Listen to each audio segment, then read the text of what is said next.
Libonge abantu, libonge ngelosi, aliko igama elihle njengalo.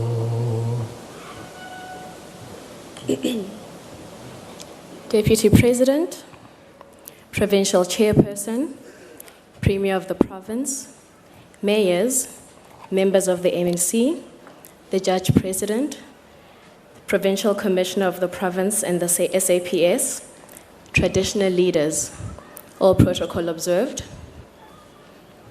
I also greet the Nzima clan, friends, family, friends who have become family, and all those who are here to support us today. Masana Samuel Sam Nzima was born on the 8th of August in 1934 in Lilydale, a small village in Bushbuckridge, Newington, in the Transvaal province.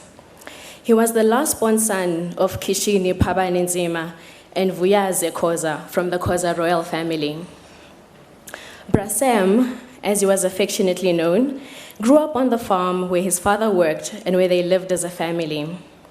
While at school, Kokwa Sam had a teacher who had a camera, and he became fascinated by the concept of pictures coming out of a box. So he bought himself a Kodak box brownie. During school holidays, he would go to Kruger National Park and charge people to get their photographs taken by him. Unfortunately, at the time, the farm law was that when boys grew up to a certain age, they would be compelled to work on a farm owner's farm for very little to no payment, as a way of payment for staying on his or her farm in kind. When Kokwa Sam was in standard 6, which is now grade 8, it was decided by the farmer that he was old enough to start work. After 9 months of doing grueling manual labor, he ran away to Johannesburg, where he found work as a gardener at Hurlingham in Sandton. There, he continued his schooling by doing correspondence courses through various colleges. In 1956, soon after he completed his high school course, he left Hurlingham to work at the Savoy Hotel as a waiter. There at the Savoy Hotel, he met and befriended a man called Patrick Rikozo, who also worked there. Patrick taught him more about photography, and Kokwa Sam would sell to domestic workers portraits he had taken of them during their days off, typically a Thursday, which was referred to as Sheila's Days. He eventually left the Savoy Hotel to join Chelsea Hotel in Hillbrow, where he worked as a switchboard operator and waiter for 8 years. While he was at the Chelsea Hotel, he used to buy the Rand Daily Mail, and he'd read articles written by Alistair Sparks. These articles inspired him to become a photojournalist, and he learned to develop his writing skill by reading these articles and then emulating their writing style. He photographed and wrote a story about a bus owner named Stick Nyalungu from Bushbuckridge. This was his breakthrough story as a photojournalist. He went to the Bantu World newspaper in Johannesburg and asked the editor if he was willing to publish his story. They agreed, and it was published as a feature article. This is how he started doing freelance work for the newspaper. In 1968, Kokwa Nzima was offered a full-time job as a photojournalist by the Bantu World, and he accepted it. However, he started concentrating more on his photography and less on writing, as the pressure of writing and photographing for a daily newspaper started weighing him down. Kokwa Sam Nzima is famous for taking the Hector Peterson photograph where Mbuyisa Makhubu is carrying Hector Peterson's lifeless body away from the rioting crowd during the student protest on June 16, 1976. When Nzima took the photograph of Hector Peterson, he was still working for the World and was covering the student protests for the paper.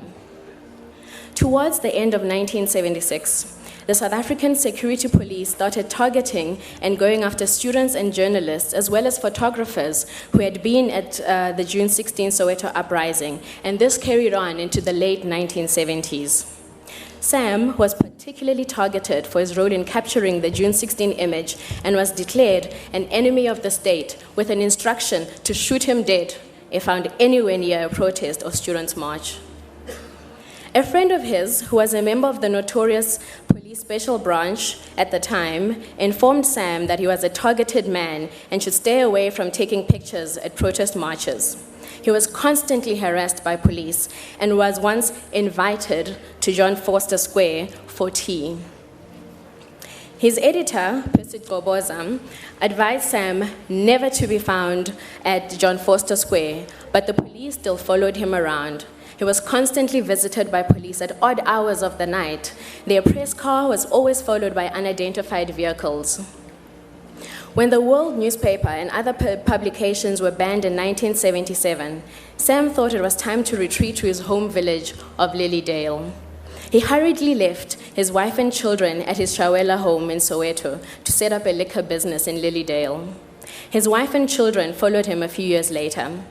It wasn't long after Sam settled in Lilydale when a member of the security branch from Nelspruit visited him at his bottle store, armed with a thick file containing a dossier of Sam Nzima. The police made it clear that they knew who he was and the damage that he'd caused to the country by taking the Hector Peterson's photo. The police's instructions to Sam was that he was not allowed to leave his home for any reason without their permission, and if he did, he would be arrested.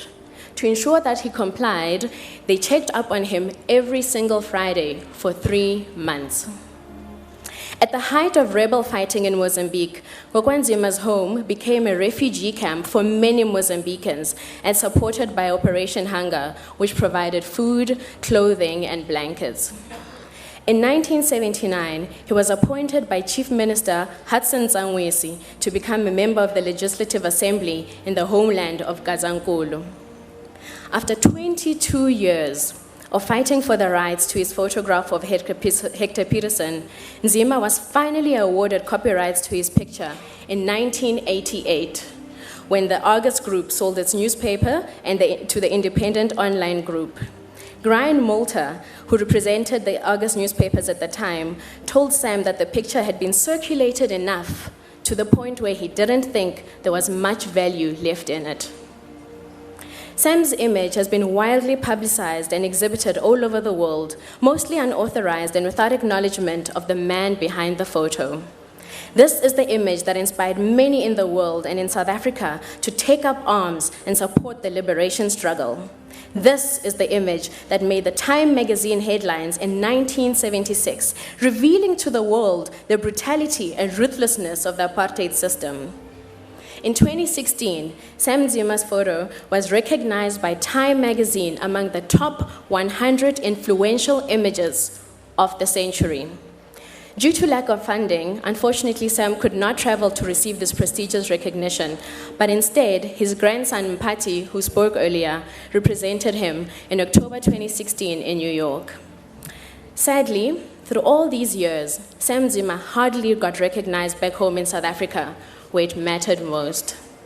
He was finally recognized 17 years later, and Sam Nzima received the Order of Ikamanga in bronze in 2011. In the past few years, Nzima has received numerous community and church awards, which he humbly appreciated and traveled to various places personally to receive them. Things changed recently as government, especially through the Mpumalanga provincial government, has since looked well after Sam's well-being. Sam Nzima is survived by his wife, Thelma Zinziswa, and children, Tulani, Bongani, Martin, Bongiwe, Dumani, and Zekaya. 15 grandchildren and 4 great-grandchildren.